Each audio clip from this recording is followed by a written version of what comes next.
Welcome to the Wizards of Ecom, your no-fluff playbook for online success. Each episode is fully packed with actionable tactics you can implement in your business right now. Take your life to a higher level and excel in your online success. It's time to work on you and your business. Let's do this. Welcome back to the Wizards of Ecom podcast. This is episode 130. My name is Carlos Alvarez, and I'll be your host for the show.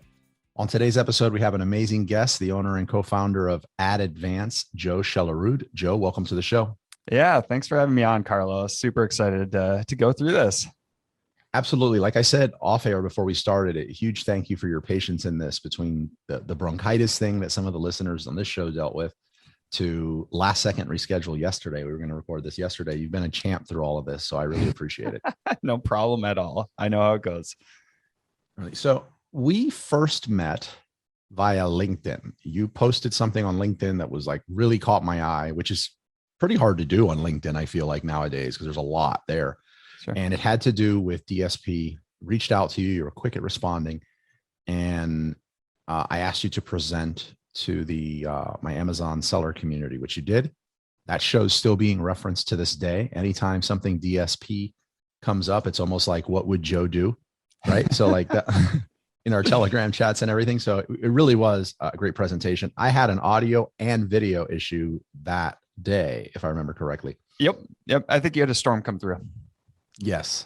So we've also crossed paths. I feel it at least two conferences. Prosper was one. And what was the other one? Was it ASGTG? Yep. And by the way, I'm usually not used to looking up at people. So I'm 6'3". And so one of the few instances where I had to say, man, you're a lot taller in person. I was going to say the same thing. Like I met so many people over Zoom during the pandemic that I never met in person. Yeah. And then when you meet them, it can go any direction, literally. But you're a really big guy. So yeah, I was a little taken aback by that. Yeah. But it was awesome. Yeah. I think so. We were both impressed the same way. I invited you on the show today, this episode specifically, not really to get into like all the cool places we've met, as fun as that would be. Yep. But to discuss Amazon DSP, which you're an expert at, specifically what it is and who should be using it. Maybe we get into like dispelling some myths surrounding DSP and just overall empower anybody that is on the fence about it, either way, about it leading into this, what I think is going to be an unprecedented Q4. Sure.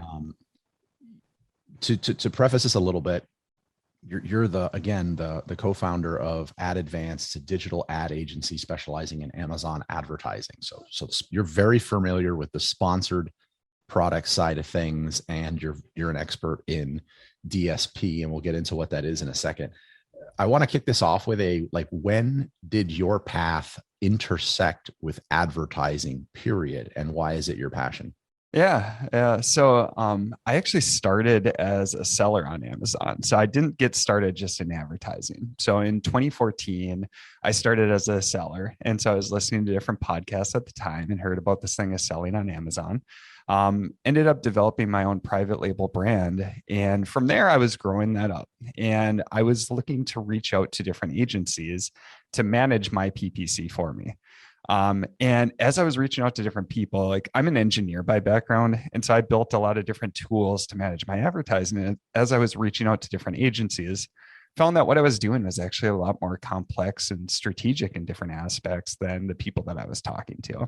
So that's kind of how I got my start into advertising, is realizing that, what I'm doing is kind of unique. Maybe I can help other sellers with that. And that was back in 2017. Since that point, we've really focused on sponsored ads, but then lately DSP has become a huge focus for us too, which is under the Amazon advertising wing. And so happy to dig into that and kind of go through, what is DSP? Well, who does it make sense for? And, when you should really start looking at implementing it. Thanks for sharing that. So you started as a seller, and you go to hire an agency, which is what most sellers do because they're so focused on everything else in their business, and PPC is normally not one of these things, or I'd say almost never now, that you should just set it and forget it. For sure. And then you vet these agencies, find one that's really good, and realize you're doing a lot of things that they're not even doing. Yep. You attribute that to, I don't know. I mean this in the best way, like maybe the nerdiness of engineering backgrounds and Oh, stuff for like that. sure. Yep. That Definitely the nerdiness of the engineering background. So that is it's the insane. engineering mentality where it's just like you have to build out tools, or if I'm going to do something and I had to repeat it, like, yep, let's let software do it. And so yeah, we've developed our own in-house software and everything else that goes along with that. But then also realize that advertising, it's an art and a science. And so I see a lot of people trying to over automate or do too much in software. And really, it's the balance of the two is where you can really see great results from your advertising.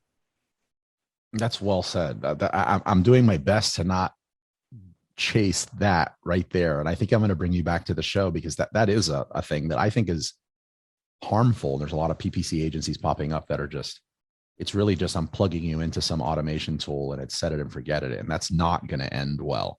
For sure. So, right. So like, I'm going to table that, but I want to acknowledge it, that's amazing. And that's like a 2-hour topic in and of itself. It is. Like, yeah. So, and I feel like it's super debated right now. So that we're definitely going to circle back on that, but DSP, just plain English. What is it? And we're going to go deeper than this, but what is it? Who is it best suited for? Or maybe who is it best not suited for? Sure. Yeah. So we'll start and we'll differentiate between sponsored ads and DSP, because I think a lot of sellers on Amazon are familiar with sponsored ads. So for sponsored ads, you have 3 different brands or different flavors of sponsored ads. You have your sponsored products, sponsored brands, and sponsored display. And all these advertisements, almost all of them show up directly on Amazon. You have sponsored display, which can show off of Amazon. And really what you typically do is you use keyword or product targeting to get your ads to show up on Amazon. They typically look like your standard product listing. There's been different customizations and pieces that we can do with some of the different ad types.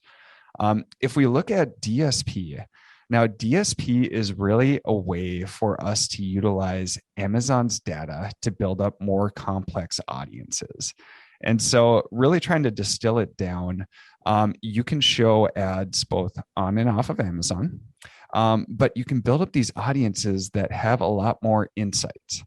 So for instance, like I could find people who have visited a certain detail page, product listing that I have, and haven't purchased within the last 365 days.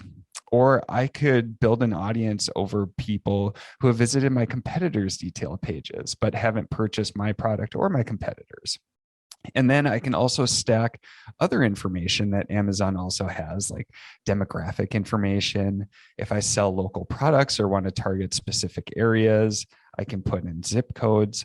And so really what it allows us to do is, one, get a much more defined audience in who we're going to target with our ads. And then we have a lot more control on where we can show these advertisements. We can show them on Amazon, but we can also show them off of Amazon. Like if you're browsing, say like weather.com, and you've seen that banner ad that shows up on the side and it looks like a product detail page that you just viewed, that's probably going to be a DSP ad. So at a very high level, it's another way to really draw sales back to your Amazon channel.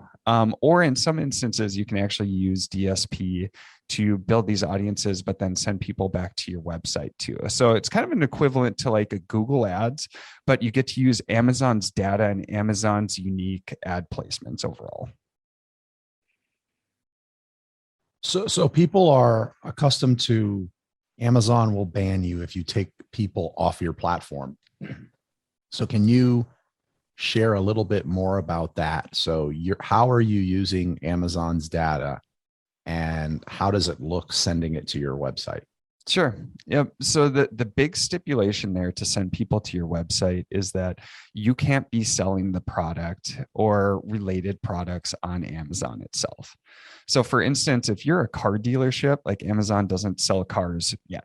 And so you could develop an audience where you find people who just say bought older Ram truck parts and you're a Ram dealership. Now you have this audience that you know is probably in the market for a newer truck sooner or later. And then you could drive them to your dealership offsite. So the big thing with DSP, if you're selling on Amazon, you're going to need to drive people back to Amazon using DSP. But if you sell a product, like for instance, like insurance, for those pieces where Amazon doesn't typically sell in their marketplace, then you can drive them off of Amazon. And so it gives you really good targeting. There's been a lot of privacy updates and different things like that that are impacting other platforms like Facebook. Amazon isn't seeing the same impact. So it gives you another way to really find these targeted audiences that could be really interested in your product or your service. Do you feel, I love the example you gave there about somebody buying an auto part, and that probably means that they're going to be soon in the market for a car, and you used insurance next. Do you have another example there on how that would, what action could somebody take on the Amazon platform that somebody running DSP at some insurance agency would say, look, we want to target this person? Sure. Like another piece is like people who sell courses. So I could find people who have bought certain books, and I know that they're probably interested in this topic. I can build up that audience. And now if I sell a course, courses aren't sold on Amazon itself. And so what I can do is I can drive them to my landing page now with these highly targeted audiences that I know are interested in my topic. And then, you've got a great audience there that has already, is going to be very interested. I'm familiar with DSP and everything, but you just blew my mind with that. Like I never, I feel like I was thinking 2D when it came to DSP until you said that. Like that really blew me away. That's really genius. What does the platform look like? Like where would somebody go to open up an account and get started and view all this magical data? Yeah. So, we'll bust some of the myths. So that was one of the myths that we just busted, is that you have to sell on Amazon to use DSP. So that is not the case. If you do sell on Amazon, it's a great external channel or another channel to drive sales and really build up that branding. So another myth is, or I guess a struggle that we have, is that to advertise on DSP, there's a couple different options. One is to go directly through Amazon, but typically you need to commit like $20,000 to $50,000 in spend. And a lot of people aren't willing to do that because you don't know what the returns are going to look like. I would also caution you against going directly through Amazon. They're incentivized to spend money, and they spend money very well. But in terms of like structuring like a solid campaign funnel structure and everything, we've seen mixed results, we'll say. The other option is to go through like an agency like us, or there's many other agencies out there that we can combine all of our spend together and we can get you started at a much lower rate. DSP is not typically a self-service platform unless you're more of like a power user for it. And so that's one of the difficulties, like unlike sponsored ads where you can just go into the advertising console and get started right away. DSP does have a bit more of a barrier. But with that barrier means that there's less competition on the platform, and we've been seeing really good results for it. So really two options: go through Amazon itself and commit a large amount of money. Typically, I wouldn't recommend that, or find an agency that supports it. I love how kind you were with, I don't suggest you have Amazon run your ads. And I keep everything super positive on the show, but that must have been really hard to do because it's almost an open joke in the industry about Amazon running your ads. It's just, there's not a lot of success stories. How about that? There isn't, and it gets a bad name because of it. I've heard so many people, like, I'm talking about DSP and they're like, oh, I tried DSP and I wasted so much money and got horrible results. And it's like, okay, who'd you go through? And they say Amazon. And so, they're shooting themselves in the foot when they're doing this and not structuring it right, because they're getting all this bad word of mouth and everything too. If you structure it right, though, we're seeing awesome results. Comparing sponsored ads to DSP, we're seeing better returns on the DSP front. And I think a lot of that is just due to the lower competition and then just how granular you can get with who you're going to target. You mentioned that if somebody worked with Amazon, they're probably looking at, their buy-in is maybe 20 to 50K a month. Is that month to month, or is Amazon sort of pushing you into like a minimum amount of months contract as well? Also, you mentioned that you can get people in cheaper. I know it's case by case. Could you give what cheaper is? Yeah. And so for Amazon itself, it's usually like it's a one-time commitment, but then they'll try to get you to spend in more. So the 20 to 50 grand, that's kind of what you put in up front. And then hopefully they keep you going if they see good results.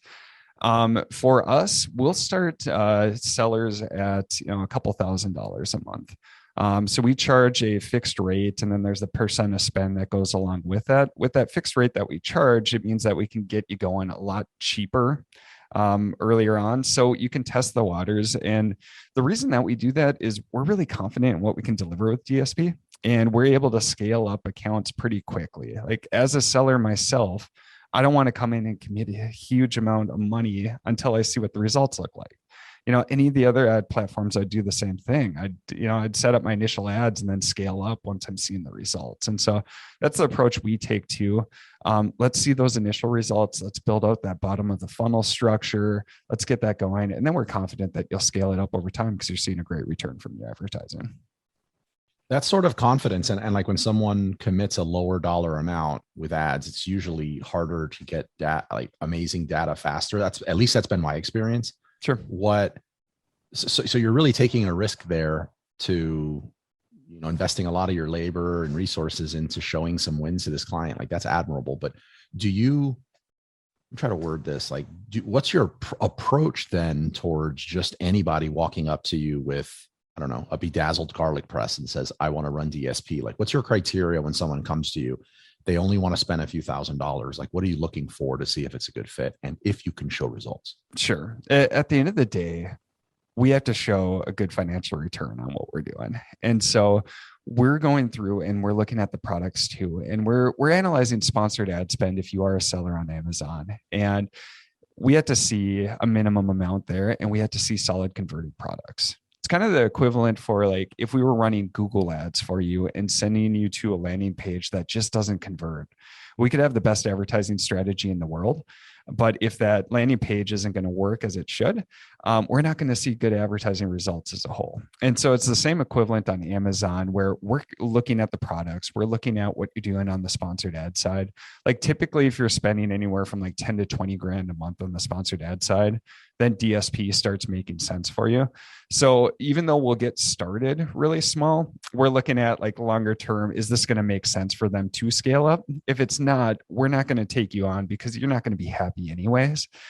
So we try to be really transparent on the front end, if this makes sense for you or not, because if it doesn't, it's not going to make sense for us either to get you going. There's, like you said, there's a lot of time and effort that goes into this. So we try to be pretty selective with who we take on and get going. But then once we find those right people who we know has promise and potential, we're more than happy to get started small because we know we'll be able to scale up over time. Sweet. And we're going to call myth number 2 then that you have to start with 20 to 50K. Yeah. Yep. So you definitely don't. Okay. You definitely don't need to spend that much.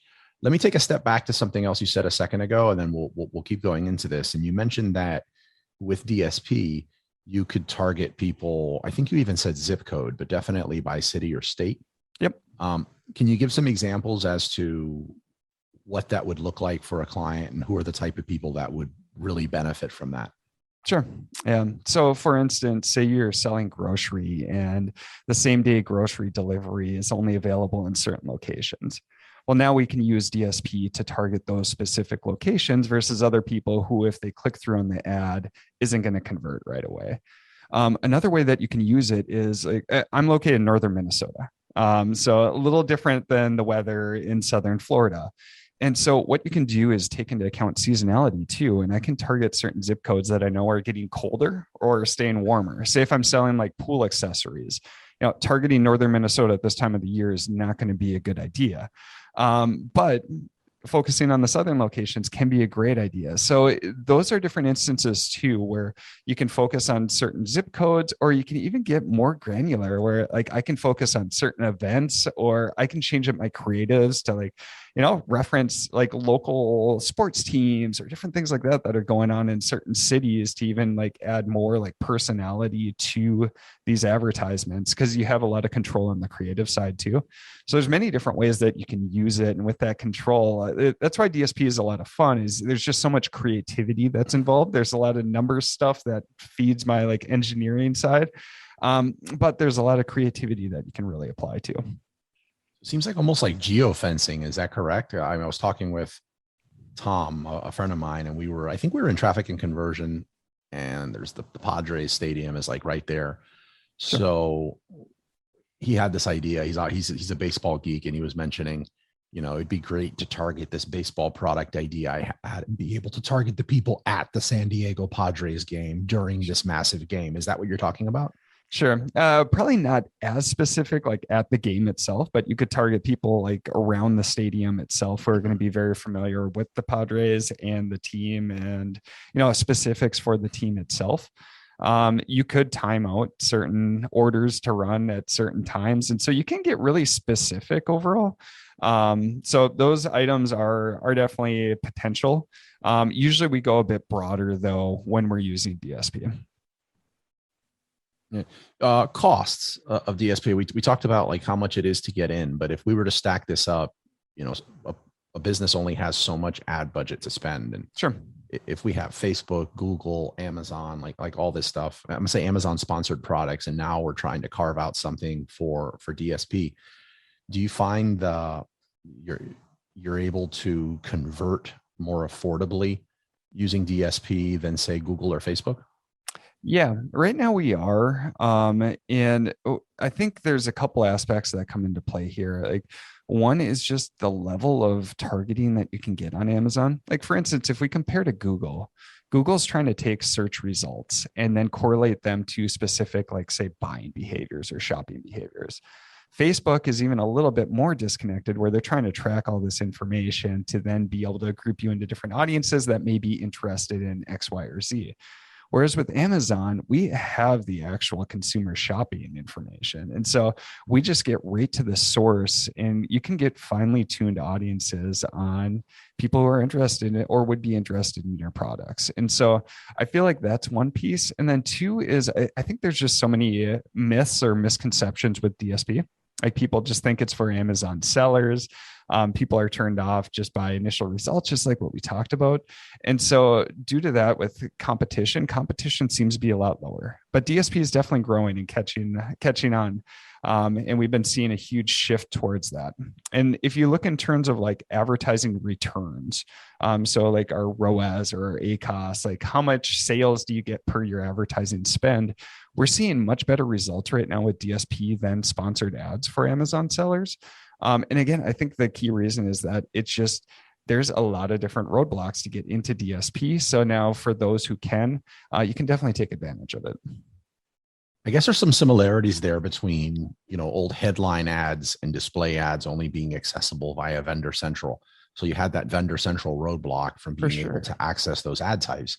But then once they made it available on Seller Central, say those headline ads or sponsored brand ads, it still took a long time for people accustomed to running sponsored products to adopt that sponsored brand headline ad. So that's similar to what you're saying, if I'm understanding correctly, since there's so many more barriers to begin with DSP, and it's not this self-service dashboard, that there's just much less competition.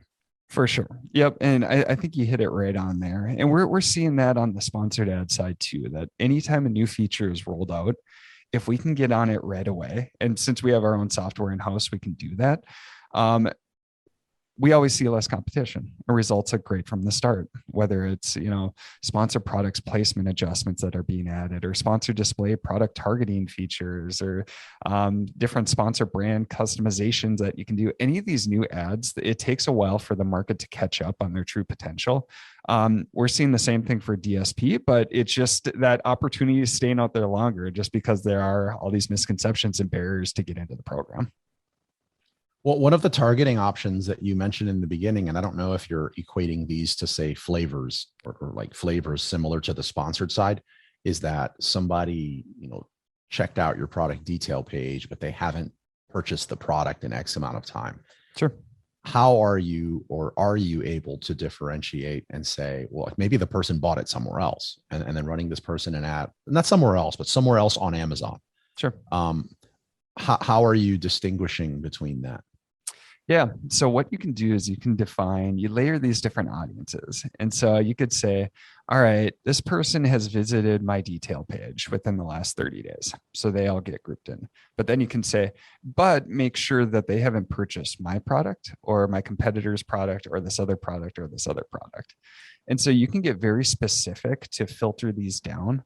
So that's like a good retargeting audience. Like some other fun ones are like, say if you have a consumable product where people come back and they're repeat purchasing, what you can do is say, all right, if this person purchased 30 days ago and they haven't repurchased within X amount of time, now show them an ad. Usually say they use up the bottle of whatever it is within 30 days. If they haven't repurchased within 35 to 40 days, let's show them an ad and kind of remind them to come back. You can do the same thing with cross purchases if you have a really strong brand presence where, all right, they purchased my running shirt. Now I'm going to show them my running shorts and my running shoes. And even like targeting different competitors. So say they looked at my competitor's spot, say they're looking for pool equipment. They looked at my competitor's product detail page, but they didn't purchase, and I sell pool equipment. I can now run ads for my product to try to drive them over to my side and increase my market share. So there's a lot of different ways that you can customize it overall. And that's where the beauty and the power of Amazon's audiences really comes into play. You just like perfectly set me up for like these two other questions that I really want to ask you regarding this. And one of them, you mentioned consumables. One of them has to do with, are there better product types that fare better on DSP than others that you've seen? Sure. I would say if you're a really low price product and say if you're a one-time purchase, DSP is probably not going to be the best option for you. I would stick with the really low funnel strategies like sponsored products on the sponsored ad side. So really you want to find those typically like higher price products, say anywhere like $25 plus, or those products that have a high lifetime value. So they come in and purchase like a consumable product, and they either end up repeat purchasing that product or they continue to purchase more from your brand as a whole. So those products with a really strong brand presence and a high lifetime value, once you get that initial purchase, those do really well on Amazon, just because you can invest on that front end to get them familiar with their brand, and then keep running ads so they purchase and then keep coming back. That familiarity, it takes some time to build up, but once you get that, now you've just gained some new customers that may have never heard about your brand or your products before without Amazon DSP. I absolutely love that. You said something else, and I'm going to try to be, I guess, fair or unbiased in this, Sure. since I'm a big, niche down, build a brand person as a seller on Amazon, and that's what I recommend on the services side as well to clients. But there is this growing popularity in the private label world as Amazon sellers, and maybe that existed when you started selling as well, and that's more like inch wide, mile deep. I don't care. Just random products, shower curtains, adult novelties, garlic press. It doesn't matter. Sure. If I see some opportunity on Jungle Scout, I'm going for it. Like that sort of thing. Am I understanding that with DSP, it's actually beneficial to have a brand that has a rhyme and reason across their products because you can cross promote? For sure. Yep, definitely agree. And as Amazon gets more and more competitive, I think exactly what you talked about becomes more and more critical. Now it's not just finding those products that somebody else can copy and come in and do the exact same thing that you're doing. It's like, if we're looking at Amazon long term, it's a marathon, it's not a sprint. And so you may find some of these like really niche products scattered throughout that you can do well on now, but somebody else is going to find that too. And they're going to come in and eat away at that margin over time. Amazon fees keep going up, shipping costs keep going up, advertising costs keep going up. And so to really differentiate ourselves long term, it's building up that brand and that lifetime value of your customer coming in. And to do that, you need to invest in a strong brand. And you're going to want to use tools like these to keep setting yourself apart, because if you don't, your competitors are. And so building up that brand, in my opinion, is critical for your long-term success on Amazon. I love that we're on the same page on that. Joe, what other questions, remember we're talking about the basics, but like what other questions or about getting started with DSP do you wish maybe that I would have asked, or you wish all sellers sort of had to know before they began with DSP, or any myths that you feel like should be dispelled that we haven't covered? Yeah, yeah. So I think some cool aspects too, just to touch on like where these ads can be seen. So there's the typical ads that you see, say on like weather.com or your favorite news site that look more like Amazon listings. But there's many other ones that you probably don't realize are coming from Amazon DSP. Um, as Amazon builds out their ecosystem, like they've purchased Twitch, which is a game streaming platform. They're currently in talks with the NFL on acquiring more rights for NFL football. So you ask yourself, well, why would Amazon want to do that? Like, one is it makes their Prime membership more valuable, but two, they're gaining really valuable ad space. And so how are they going to show these ads? Well, it's through Amazon DSP. So just picture, as a seller on Amazon, you could be watching Thursday Night Football and your ad could be shown to a highly targeted audience that's watching Thursday Night Football on Amazon Prime. Fire Stick, IMDb, TV is another instance. Like Amazon they just bought MGM Studios. And so you ask yourself why? Well, Prime membership and then more ad placements. And so it's not just display ads. It's also video ads, and they're building out more and more spots to be able to show these and continuing to expand it. DSP is a major profit driver for Amazon. Advertising is a major profit driver for Amazon. And so all these different acquisitions that are taking place really feed into that. And it's going to continue to get bigger and expand really what we can do with the platform or where your ads can be shown. I love that. And I mean, there's Alexa, smart TVs that we're looking at. You might just see something in the game and say, yeah, add that to my cart. Yep. There's the new Amazon TV that they just launched. Fire Stick. There's so many opportunities there. They're continually building out this ecosystem. And until I got into DSP, I didn't really understand the reasoning for it. And now I'm seeing that all tie together. It's really integrating with this ad platform and then just expanding the value of overall Prime memberships. Do you think we're at a spot already, or do you think we get there to where if you have a brand, just running sponsored products is not enough?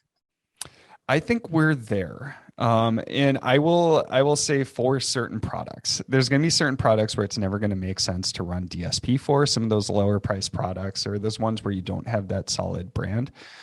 But I would say on the sponsored ad side, it's becoming pretty standard. It's just becoming this necessary thing that you have to do. It's almost a necessary fee that Amazon sellers need to pay at this point to make sure that you're organically ranked and you're maintaining where you're at.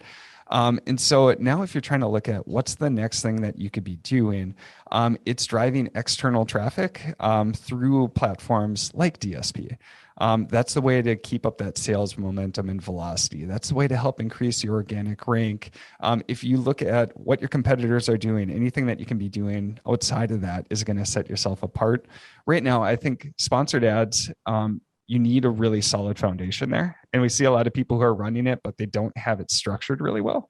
But once you have that solid foundation, I would say that's just a requirement at this point. And then all these other pieces are ways that you can really utilize to set yourself apart. Can you clarify? I think you said strong brand. I said lower priced items, or especially products that don't have a strong brand or a real brand. I forget which word you used there, but can you clarify what you mean by that? Like what would mean like a stronger real brand, and then maybe add in what percentage of their ad budget should they look at dedicating to, since we're at a place where this is something you must do, sure, that they should look at, putting just for DSP. Yeah. So in terms of strong brand, really what I'm referring to is that once I drive people to buy a product from my brand, they're probably coming back, or they're much more likely to buy other products. And so kind of what we were going to before, it's making sure that you have related products, that you have strong brand presence overall. Like say for instance, on sponsored brands, we've seen that you actually convert better driving people to your storefront versus the actual product detail page. And so having that solid branding with interrelated products where you can really speak to like more of the lifestyle aspects versus just the product details, it's really hard to compete on features on Amazon. But if you can hit that emotional pieces on Amazon, that's what really sets yourself apart like longer term. In terms of like allocation for spend or focus, typically what we see when people start integrating DSP into their seller platform is that on the sponsored ad side, say you're running $10,000 to $20,000, we'll allocate about 10 to 20% to DSP. But then based off of the advertising returns we're seeing in terms of ROAS or ACOS, then we'll shift that spend to where it's working the best. We're shifting more and more to DSP just because we're seeing a solid return, but that doesn't mean we're shutting off the foundation of sponsored ads. We may just be putting more and more effort there. But I would say rule of thumb, take 10 to 20% of your sponsored ad spend. It's a good way to start. Awesome. Joe, you crushed it. I want to be respectful of your time. I feel like every time I ask a question, you answer it. I have 3 other questions I want to ask. So I have no doubt that you'll definitely be coming back to the show.